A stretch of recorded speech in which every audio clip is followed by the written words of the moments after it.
Si tu sais faire une collection avec 0 €, tu peux littéralement avoir la collection de David Lafarge. Malheureusement, je pense que tu sois pas super bon pour ça. Mais dans cette vidéo, je vais t'apprendre à être le roi de la collection. Et grâce à ça, tu pourras avoir des résultats comme celui-ci, celui-ci ou celui-ci. Et là, tu vas me dire, mais comment on fait, Akiris? Déjà, il faut arrêter d'ouvrir plein de boosters, sinon tu vas finir avec des cartes qui vaudront rien et perdre tout ton argent. Les boosters, c'est bien, t'as consommé avec modération. Et pour pas perdre tout ton argent, il faut juste que tu regardes les prix de ta carte. Par exemple, si t'as ce petit salamèche, tu regardes le prix de ta carte. Par exemple, si ta carte elle est en Earmint, tu vois qu'il est aux alentours des 26 €, 30 €. Et ça, c'est pour pas te faire arnaquer, les gars. Aussi pour vendre, pour mettre au bon prix, et surtout pour acheter, les gars. Parce que quand t'es dans les citations, t'es dans la hype, direct t'achètes tout. Mais faut pas faire ça, les gars. Faut regarder les prix, tranquille, regarder sur quoi on veut acheter. Faut tout regarder. Après aussi, on est là pour avoir une grosse collection. Donc si tu démarres avec 20 € et que tu mets tes 20 €, bah t'as plus de sous. Donc on n'est pas dans une optique d'achat-revente. Alors oui, je me suis fait un peu insulter dans ma dernière vidéo achat-revente que je vous mets juste ici. En gros, les gens m'insultaient parce que je faisais que de l'achat-revente, que pour l'argent, je suis pas passionné. Mais les gars, si je fais des vidéos, c'est déjà que je suis passionné et surtout c'est pour financer ma collection. Et comme cette vidéo, je suis parti de rien du tout, les gars. Moi, je suis parti tout simplement de 30 € et j'ai acheté des bundles au reprint et j'ai revendu. Après, je fais ma collection, les gars. Donc là, par exemple, tu mets paquet de cartes parce que les darons, elles veulent s'en débarrasser. Elles s'en foutent un peu de. Elles s'y connaissent rien. Donc elles s'en débarrassent. Paquet de cartes. Ah, Pokémon. Bon, ça c'est des fausses, les gars, faut pas se faire avoir. Par exemple, là, 6 €. 6 € pour un lot comme ça. Faut se méfier déjà, mais peut-être c'est 6 € la carte. Cadeau idéal, non, je vous propose des lots de 15 cartes Pokémon. Ouais, voilà, ça c'est des lots avec une holographie claire. Souvent, ça c'est pour les petits. Moi, je conseille pas trop quand c'est comme ça. Là, 8 €. 8 €, un grand paquet comme ça, il y a peut-être des cartes qui valent 1 €, 2 €, il y a même 5 € et comme ça tu peux les revendre et comme ça t'as un peu des cartes gratuites entre guillemets. Pas sûr que ça vaut le coup, mais des lots comme ça, il y en a pas mal.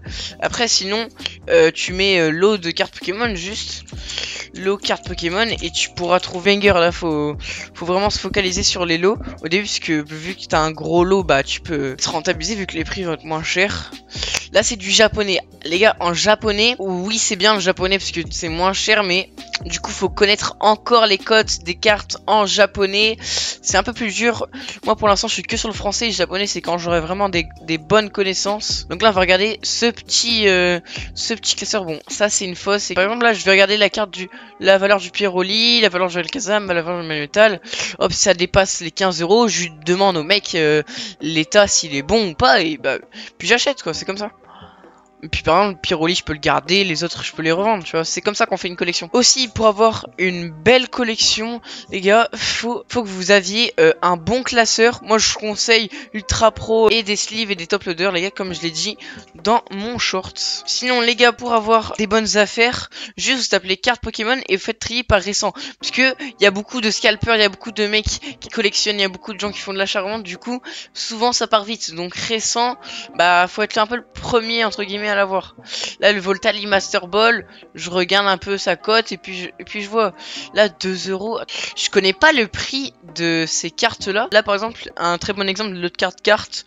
Par exemple je vais peut-être en garder 2 et les autres je vais revendre et je serai quand même rentable. J'aurais repris mon argent. Par exemple les gars, si vous voulez avoir une bonne collection, soit vous prenez un lot et que vous voyez qu'une carte qui est très belle, les gens aiment bien et que vous comptez pas la garder dans votre collection, vous l'envoyez en gradation. Si elle est bonne à la gradation, bah vous pouvez la revendre et de toute façon vous avez le lot, donc vous avez les cartes du lot qui vous reste dans votre collection et ça vous sera rentable.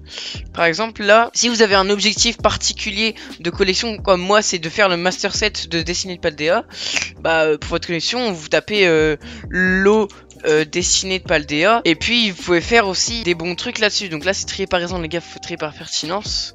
Par exemple moi il y a des trucs que j'ai s'il y a des trucs que je veux pas, bah je prends quand même le lot, et puis le reste je vends, et le reste je garde dans ma collection. C'est comme ça que ça marche, les gars.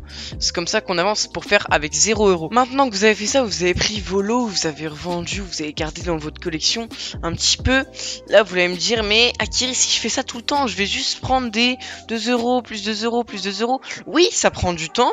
Oui, c'est quand même bien 2 € plus 2 € plus 2 €, mais au bout d'un moment, ça fait un peu long. Et puis quand on a commencé à avoir un gros budget, on sait plus sur quoi investir, vu que d'habitude on faisait sur des tout petits budgets. Donc là on va aller sur Vinted, on va chercher collection Pokémon, hop, tri par pertinence bien évidemment, enfin c'est automatique mais juste au cas où. Et puis là on va regarder, voilà, le mec il a un classeur 70 €. Hop, là on regarde, 70 €, pour l'instant c'est vraiment pas ouf, ça vaut quelques euros, mais c'est pas non plus une dinguerie.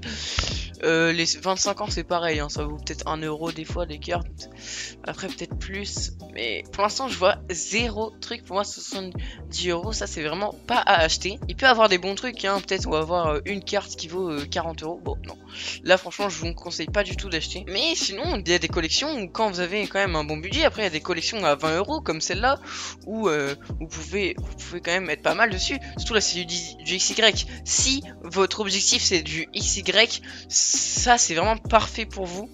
Juste vous allez prendre le classeur et puis vous allez mettre dans votre collection, et puis par exemple là Mewtwo vous l'avez déjà, bah, vous le revendez Mewtwo. D'ailleurs les gars, moi aussi je rachète des collections, ça se passe dans mon Discord, il est juste en description les gars.